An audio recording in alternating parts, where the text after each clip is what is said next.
Yes, living on the road is a really amazing, freeing experience, and the amount of beauty that I have seen, it just it just blows my mind, and it makes me so grateful to be alive. And yet, living on the road full time can be a lot. It can be a bit like a job, and I started to burn out on making all those decisions. Where am I going to sleep? Am I going to be safe? And where am I going to find really good food that's healthy? And where am I going to dump my trash, my waste, and all those little decisions that are basic needs, that are everyday decisions that we can take for granted when we live in one place, really started to eat away at my enjoyment.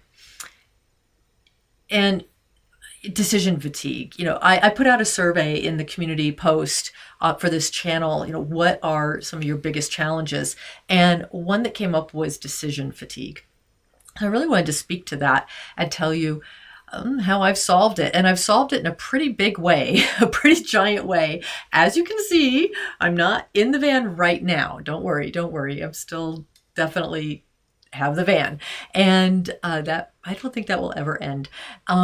But I really needed a change.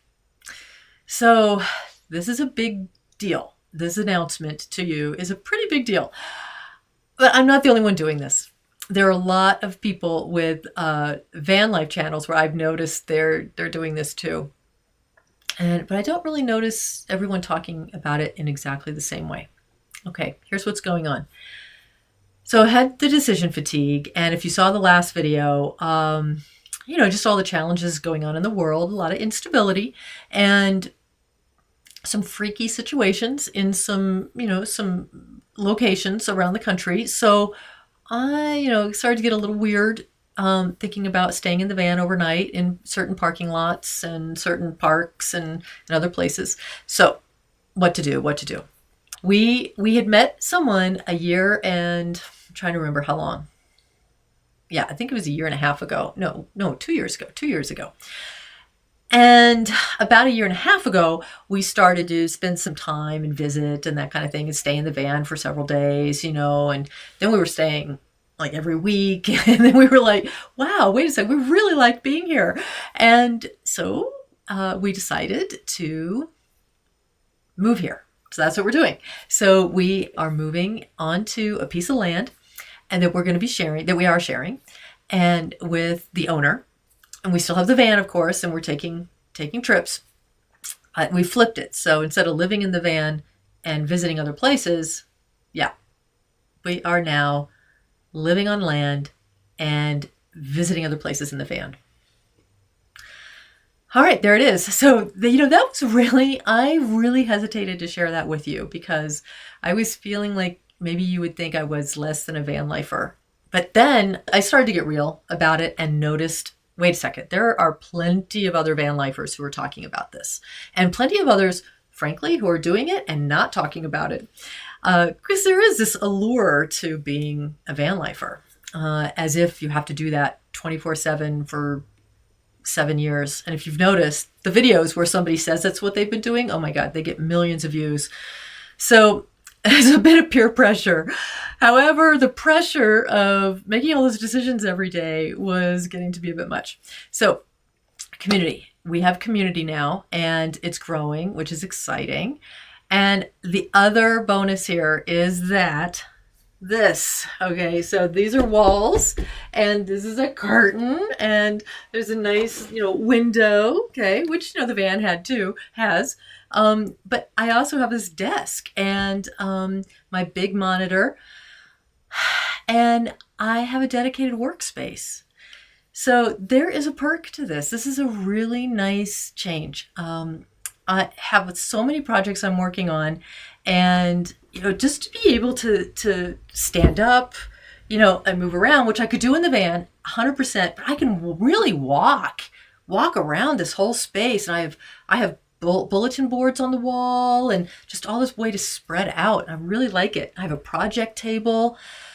So that's helpful. And this may be a season in our lives. This is certainly going to be a season in my life where I spend more time here, a little bit less in the van, but eventually I think it's going to get flipped. I'll spend more time in the van again and less time here. But right now, this is important. So, that might be what you want to think about doing too. Is there a season in your life where, oh, maybe being in one place would be really good for that time? Now, creating a routine of places is another way to go about this. So maybe it's not about being in one place. We chose one place because we wanted the community.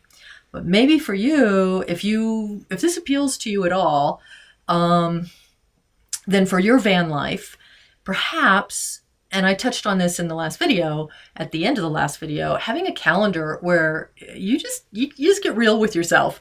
These are my favorite places to go. And these are the places where, okay, there's flood season, there's fire season, there's disaster season, basically, or there's mosquito season, or fly season. I tell you, we're not going to be here in mosquito season. And get those on the calendar, make it really easy for yourself and say, okay, I'm going to plan where I'm going to be. Maybe you'll be somewhere for, instead of a week or 2 weeks, a month or 6 weeks or 3 months. That's totally okay. And if you plan it out ahead of time and you know where to dump your waste and where the food is that you like, I'm mapping it out by all the farmers markets, the organic farmers markets. And what place feels safest? If you've done any traveling, you'll have a sense of that. There's really nothing to prove, and I think that's why I wanted to. Yeah, that's really why I finally just bit the bullet and told you that I'm doing this, because I don't want you to feel any pressure that you have to live in your van full time to be cool, to be the cool kid on the block. You don't. You really don't. And you just reach a time in your life where it's more important just to be relaxed, and feel safe and enjoy your time and not have decision fatigue. So that is what I wanted to share with you. You're a totally cool person, whether you live in a van full time or not, or even at all. And also to celebrate with you a bit. I'm really excited, to have this space, this little studio space is awesome. I'm working on a book. I have had this book in me about van life forever, and I am finally focusing better and doing it right. And so I'm excited. I'll be telling you about that soon. And maybe you have some other projects or reasons you would want to land for a little while. All right, that's it. That's everything. That's my whole update.